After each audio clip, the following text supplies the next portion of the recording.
Hola mga Lods! Meron akong kliyente kanina, nagtanong siya. 50 years old na siya. Nagtanong siya ng insurance sa family assistance. For the age of 50 years old, ang babayaran niya lang na monthly ay nasa 27 euro. 27 euro in peso, nasa 1,700 pesos monthly.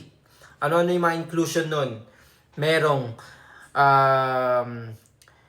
repatriation. Okay? Ano yung repatriation? Kung sakaling may mangyari sa atin. Katulad, example ko na lang yung sarili ko mga Lods.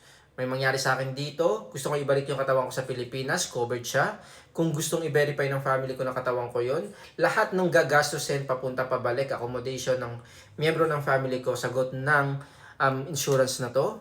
Merong 5,600 na funeral service. Tapos, hindi lang doon Lods, hindi lang doon. Kung gusto ko dito halimbawa sa Spain, merong 10 years na pwedeng ilibing dito. Tapos, meron din 5,600 service sa tanatorio or funeral service. At hindi lang doon natatapos yung coverage ng 27 euro na yon, ng 1,700 pesos na yon. Kasi, kung halimbawa babiyahe ako pauwi ng Pilipinas o kahit saang bansa, tapos hindi natuloy dahil may emergency na reason, nagkasakit ako or na-cancel yung airlines, meron akong matatanggap na kabuuan ng ticket. Bale, yung presyo ng ticket ibabalik sa akin ng insurance ko. Kung mawala yung maleta ko, kung hindi dumating yung maleta ko on time, may compensation yun, ibabalik or ibibigay ng aking insurance. Kung halimbawa gusto ko magpa-dental cleaning, covered po yun. Bale, kasali din po yun. Libre siya. Tapos kung ma-hospital ako at ma-confine ako sa hospital, kada araw meron akong 35 euro na allowance. Kung 10 araw ako na confine sa hospital, times 10 mo lang yung 35, meron akong 350 na allowance. At hindi pa natatapos doon, Lods. Kung kailangan ko ng abogado, worth 3,500 ang covered nung aking insurance. Ano pa ba?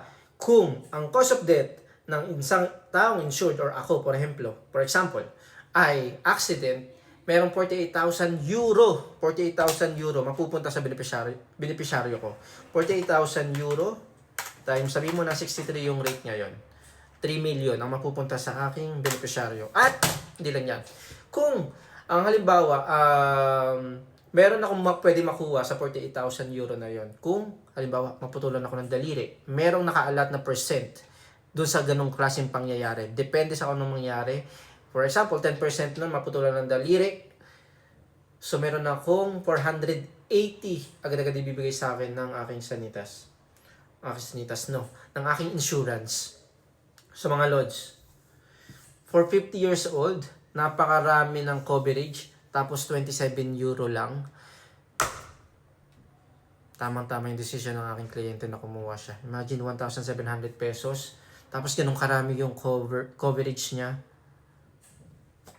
Napakaganda. Kasi sa insurance, kumukuha ka o bumibili ka ng peace of mind. Hindi mo na ipapasa yung financial problem doon sa kamag-anak mo. Kaya siya tinawag na family assistance. So kung gusto nyo rin malaman magkano yung pwede nyo maging monthly, depende kayo sa edad, mag-message na kayo sa akin, punta kayo dito sa office ko pag nandito ako at bibigyan ko kayo ng quotation. Okay? At i-explain ko pa sa inyo lahat ng mga gusto nyo malaman regarding sa insurance na to. Okay? PM na.